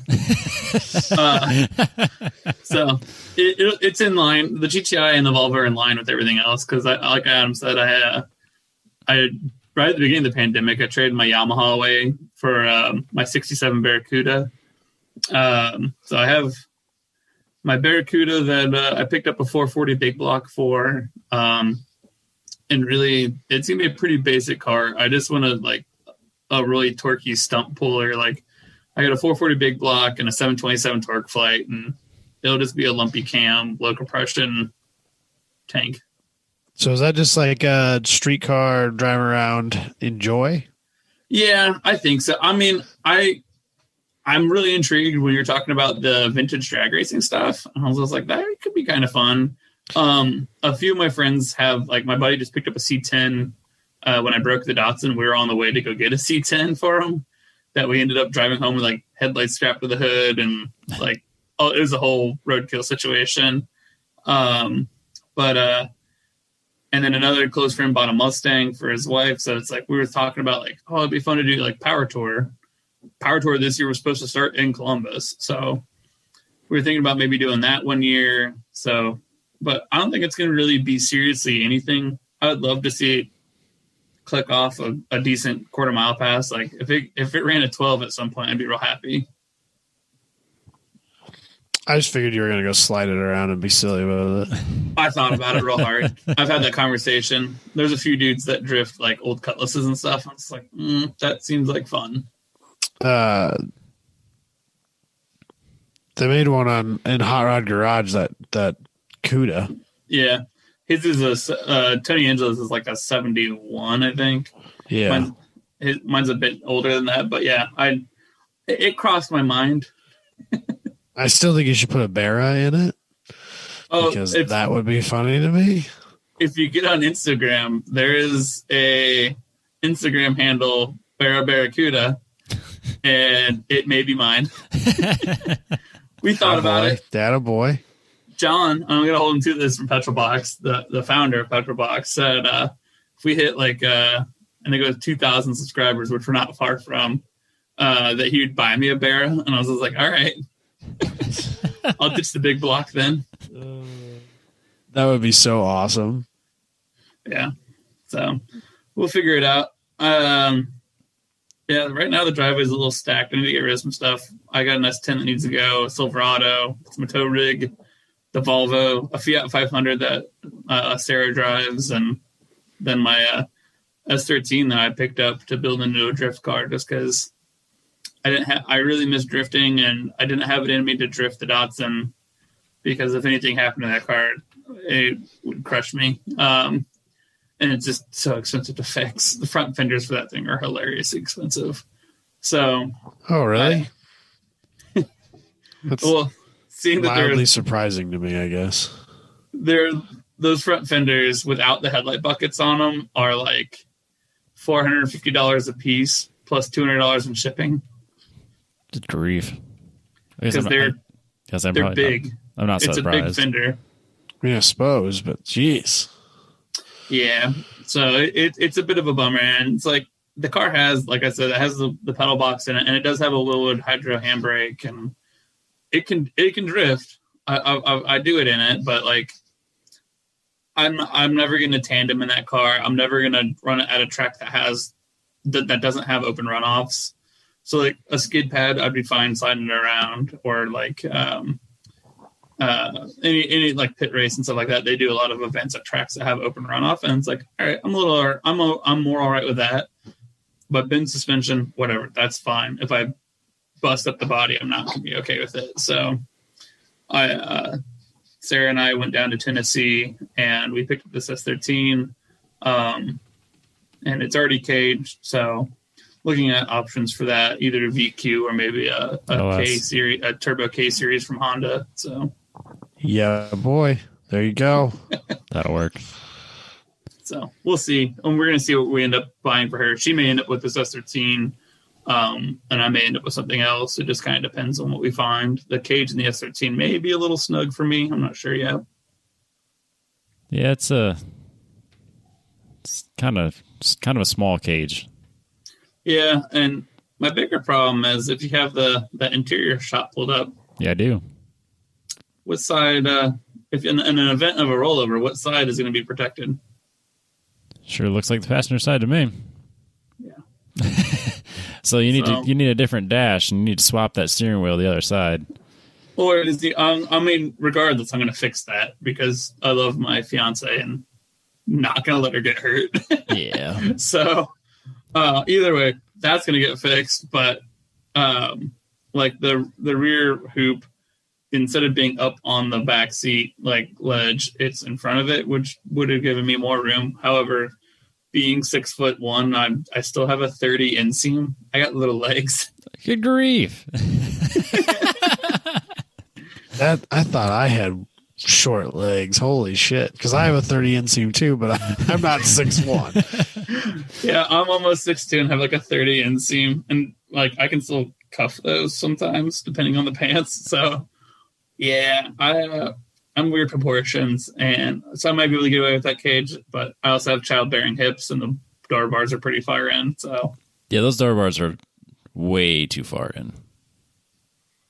The car was in the clutch. The dude that had the car drove it in clutch kickers and a few other pretty big sanctioning bodies. So I'll be damned. I'm sure it'll pass, but you probably won't be comfortable. I won't be, but if I don't know. I'm going to figure it out. It's a nice car. I got it for the price that the coilovers that are on it cost, so whatever. I know how that goes. Yeah. Sometimes I hate you guys and all your good deals. I mean, I suppose... Marketplace. Get on Marketplace. I suppose, to be fair, I spent the same amount of money on the Omni as I did on the coilovers I put on it. Does that count? Yeah, but you paid for both. I feel like it's the opposite way. Yeah, you paid for both. And the only reason this happened Damn. is we were looking at buying Sarah a Skyline to drive like in the good weather. And we were supposed to pick up a Skyline in Tennessee for her. And I was like, well, if we're going to go down to Tennessee and we're buying you a running driving Skyline, maybe I should take the truck down to the trailer and bring home something from Tennessee that's not rusty. And I found this car, and then we ended up not buying the Skyline. And I was just like, I still kind of want to get this car. So we went down and got this car, and I knew we would do something with it. At the very worst case, I could flip it for some cash. But now we're all in on drifting, and we're even talking about maybe doing one of the drift schools and stuff just so she can get some seat time, and it would just be something fun to do. So. It's a great car for it. Yep. It gets lots of angle. It's already got modded things. Nice. Yeah, so it looks like it's got a decent amount of angle from the picture you sent me. Well, cool, man. I don't know. We're probably into the show for a while here. Yeah. Anything else we want to talk about, or should we? How BRZs are still not turbo? Yeah, it's sad. I'm telling you, they're going to cost too much if they did that. They're going to cost too I much think the only anyways. reason they don't is because it will knock down the sales of the WRX. Probably. I don't know about that. I'm not sure that the people who are buying BRZs are cross-shopping WRXs, I guess. They're the same price. I mean, turbo, boxer, sports car, I don't know. I feel like there's some overlap there, and I feel like the Cayenne isn't allowed to be so good because it would outsell the 911. Yeah, but I think those are more similar cars. That's fair. So, I don't know. I just think that they are trying to keep it cheap. And if they put a turbo setup on it, they got to add a bunch of money to it. And this is the easiest way to keep it cheap. And if you want a turbo, then put a turbo on it. They should at least offer it as an STI. Yeah, I am a little surprised there's not an up spec. Maybe option. next year. They've said that for how many years now? Yeah. Who knows? Maybe 2021 we'll get a new 370Z, a new GTR, and a STI BRZ. You mean the 400Z? I don't care what they. I mean, as long as it's not a fair lady. You know my opinion on them calling it a fair lady. No, I don't. I want you to be on your soapbox right now. I have an S30. I have a true Z.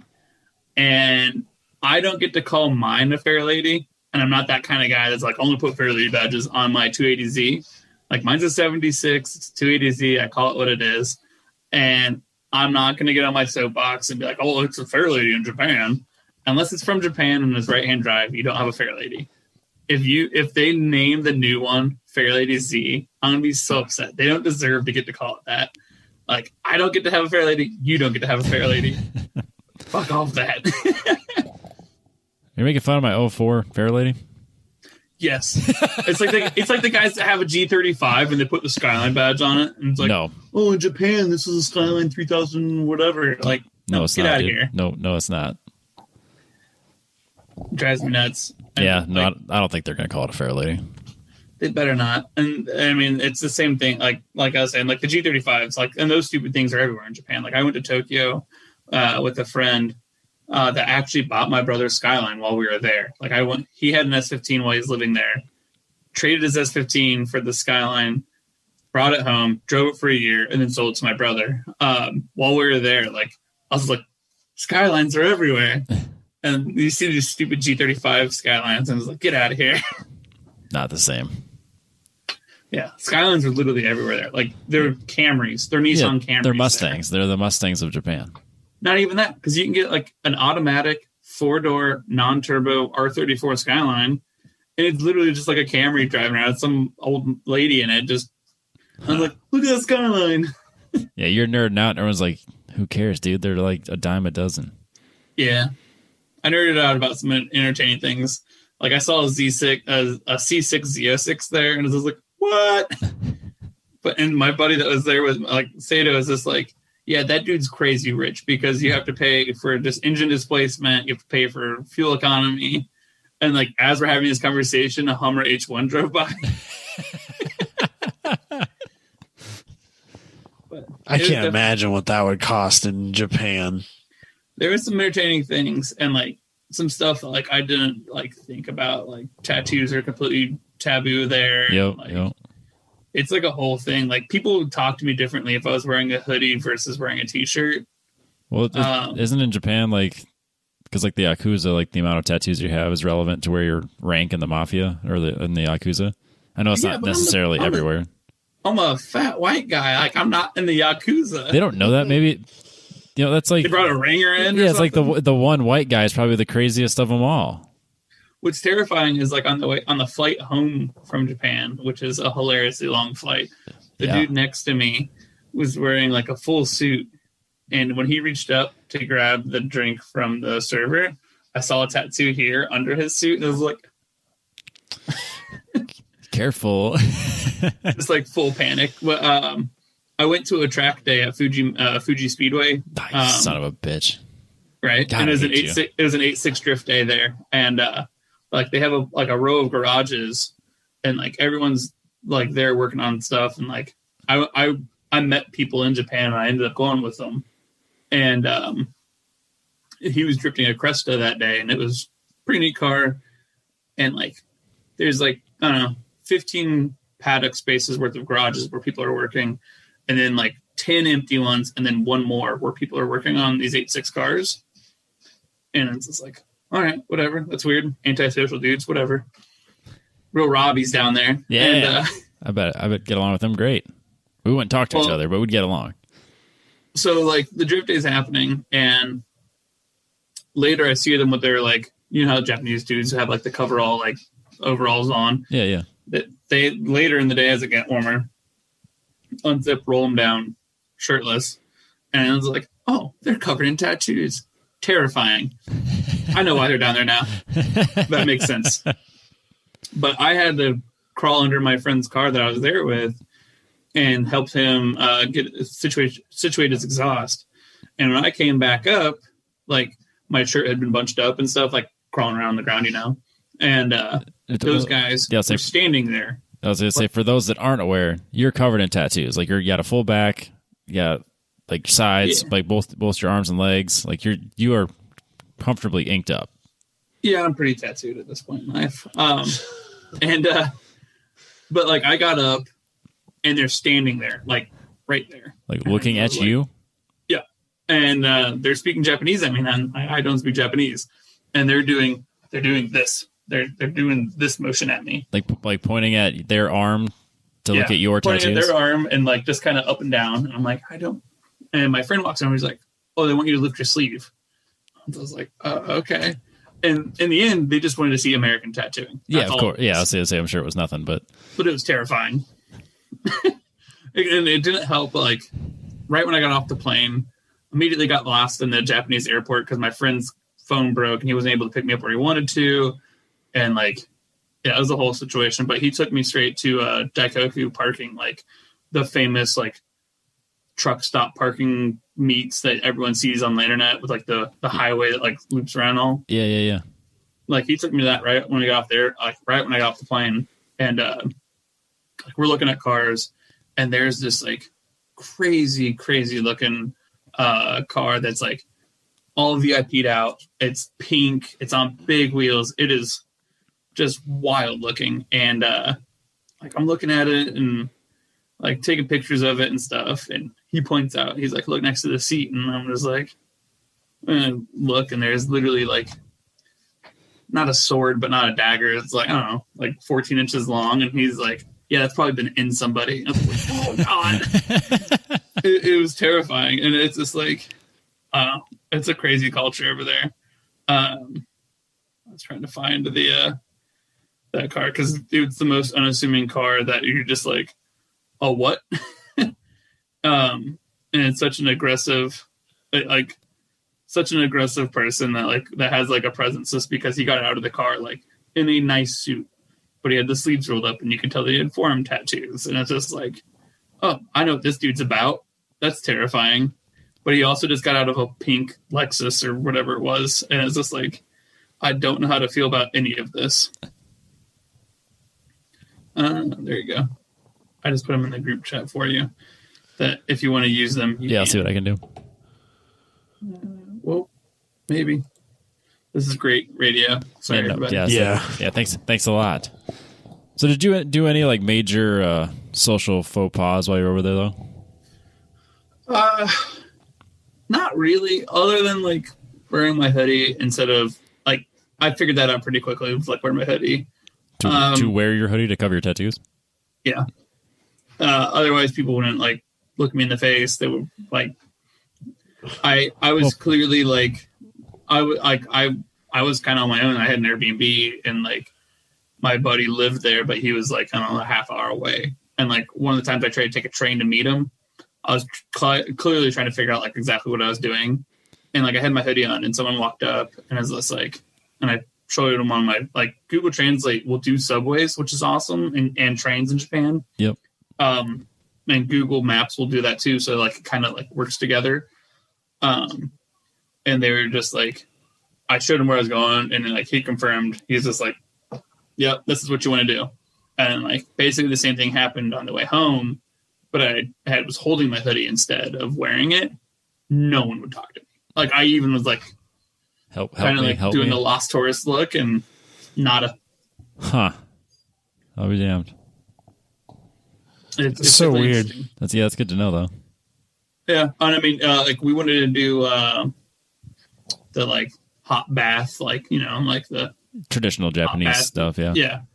And they were like, yeah, basically you're going to have to go to like northern Japan where like the Australian, like where the ski resorts are and stuff, because most of those are owned by Australians and they don't care. The ones that we were going to, they're like, yeah, you can come, but you have to cover all of your tattoos. And it's like, dude, I have to wear socks, pants, and a full-length sleeve shirt, like a full-length shirt. Sounds like a relaxing time. That doesn't sound like a great bath. No. So. Huh. Yeah. Well, if we don't draw this to a close, we're going to sit here and talk all night. Yeah, that is true. This is never going to end. So, it do be Eman, you're like one of my favorite people we've met through the podcast, and I am super glad that you finally had a chance to come on. And sounds like we'll be seeing a lot more of you in the coming years at Gridlife events. So that makes me super excited. So yeah, I'm excited for it. Petrolbox is going to try to do a lot more with Gridlife and get new events. So we'll be at more things. And I do want a shirt that says I'm the favorite. Or like a mug, at least. That'd be cool. I can get you. I can get you a mug that says the world's okayest race car driver. I'm not even that though. So I just want I want a mug or a shirt that says best connection through podcast or something. I don't know. Whatever Adam just said, I want that Adam's favorite. Yeah, there you go. I'm Adam's favorite. Wow. Or a trophy. I said one of. Cool. I said one of. I didn't say you were the favorite. He said one of. I mean, I'll take that on a shirt. One of. That's fine. I'll take what I can get.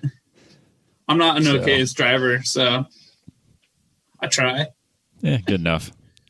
The Z may make it out to some kind of time attack event, and I know a guy that can get you into some time attack events. Yeah, the guy lives in the middle of nowhere. Yeah, but he's got a house that you could stay at. Was that just an invitation to the manor? Yeah.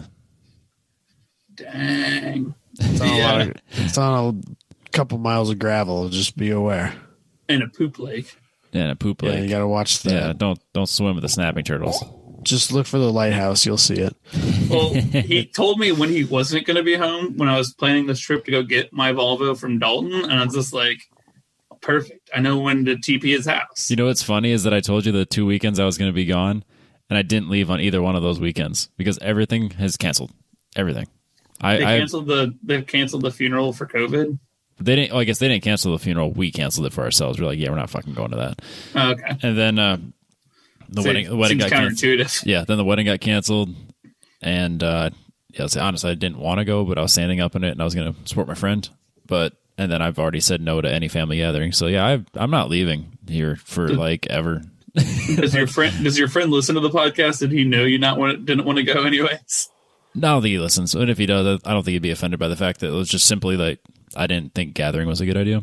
So I was just like, smooth cover up. Yeah, I mean, you can just say you don't want to go to his wedding. No, I want to go to his wedding. I just COVID, But yeah, I have no plans to go anywhere for a long time besides work on cars. So that's all. That's all the podcast is going to be is me wrenching again. That's fair. Next time I'm at the warehouse, I'll make sure to get you guys some masks on the way out. So since Adam lost his kitty cat mask and he didn't lose it, he just left it. Apparently, I didn't lose it. Apparently, it's been at Robbie's house this whole time, it's sitting next to me. We have like the HKS livery. We have BMW M1. We have a carbon fiber. I want that too. The GTI plaid interior. I like that. You got any Porsche stuff? For the masks? No Porsche stuff for the masks, but we are doing a run of leashes and collars and stuff, Petrol Pup, and it's going to be cool. We're doing a lot of race inspired stuff there too. Well, that'd be cool. Yeah. I think I sent you some of those designs and we're asking opinions. Yep. No, I thought they were rad. Yeah. We're always open to opinions and questions, and anything, like anyone that does get a Petrol box. If there's something that you think would be cool in the box, let us know. If there's something you've got in the box you don't like, let us know. And we're always looking for feedback because right now we're just guessing. I see things, I'm like, that's cool, and put it in there. So it's 100% like one of those things where it's just like, all right, well, what do you guys like? We are going to be doing a giveaway with steering wheels, I think. Don't hold me to that yet. John may be really upset that I just said that, but I said it on the air now, so we have to do it. You have to do it now. But we've been working with Scott from Grip Royal, and we're going to try to do some like custom Petrol box wheels and probably do some kind of giveaway. And you know what car needs a wheel? Both of mine. Well, only one of them, but like either way, I could use a wheel. I'm just saying. We don't play favorites. Adam plays favorites because it's me. Buy a Petrol box. I mean, buy your monthly Petrol box subscription and win one like the rest of us, Robbie. Or give me an opportunity to buy one if I can't win it. Then I can still have it. Dalton won, or Dalton didn't win, but he's a subscriber. So that, I mean, right there, he's a true friend. Well, we could have lots of subscribers. Just use the code 1010s podcast. Is that still active? It still works. I think it's just 10/10. Is it 10/10? I think it's just 10/10. Try 10/10, and if that doesn't work, use 10/10 podcast. And if that doesn't work, message me, and we'll make something happen. Yeah. John's shouting at the radio right now. He's like, "It's this," but I think it's 10/10. I'm very certain it's 10/10s because I remember doing the video saying use the code, and I pointed to the bottom, and it was 10/10s. Yeah. What's at the bottom? Well, it was like Is it there now? Not now on the old video. I can't see it. It's right here, just on the shirt. Anyways, 10 tenths. Yeah. And I think we have some beefy tea like leftovers. I'm about to just bring out when I come to Iowa. Hell yeah. Large beefy tees, baby. I'm trying to think if there's any Petrolbox shirts I don't have. Because I have all of your the Petrolbox specific shirts. Did you get the last month's one with Suicide Garage? We teamed up with these dudes out here in Ohio. They Suicide Garage. They're all about positive mental health and suicide prevention, and just really cool dudes that are trying to spread a good message and all about like just having a good time. And we did a shirt with them last month. The I'm Glad You're Here shirt. No, I don't have that one. I don't have the Drive More shirt. I got to make an order. Oh, you don't have the Drive More shirt either? No, man. I got, or even the. What am I doing?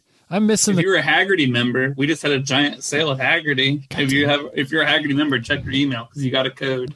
Dang it! And the Petrolbox confetti shirt. I don't have that one either. What am I doing with my life? Probably just randomly orders T-shirts from the store. I do.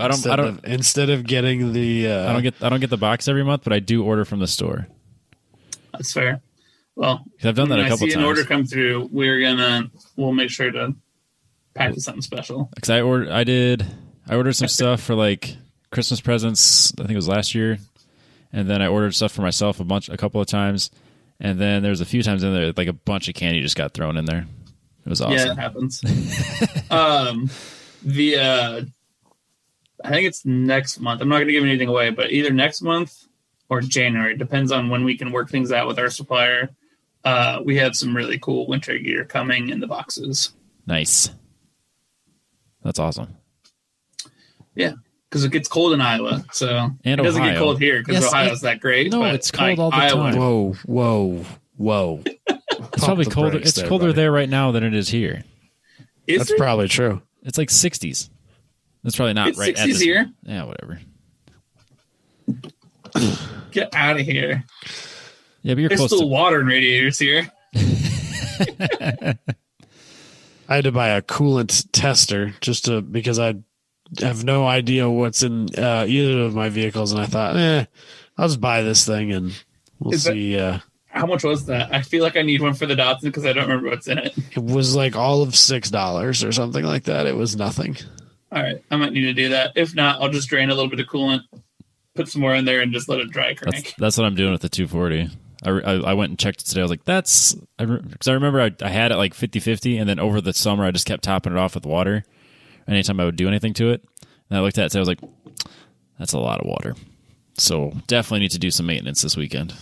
I mean, at the end of the day, though, if I'm going to go RB30 block and it's full of water, the current block's full of water, I just pop the freeze plugs out of my block I'm probably not going to use. I mean, that's not a good reason to not fix it. I mean, you do you again, but it's put a little antifreeze in there. It's not that big a deal. Like, what is that? That would be I can't think about it without typing it because that's not how my brain works. WWDD. What would Dalton do? Oh God! No, let's not do that. No, we do not need to encourage people to act like Dalton.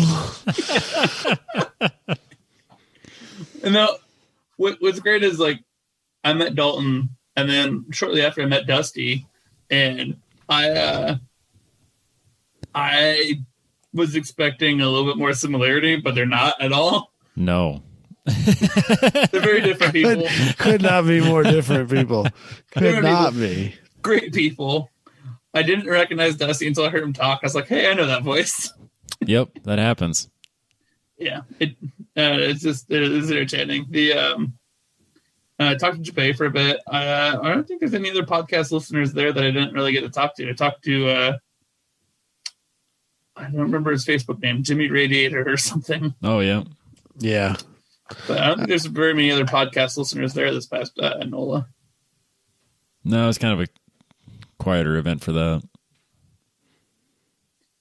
But you never know. I'm always surprised by who does and doesn't listen. So, yeah. So, guys, I need to go to bed. I am exhausted. Yep. So let's shut this down. We'll see you next week. Yep. Thanks for coming on, Eman. Appreciate Always. it. We'll do this again.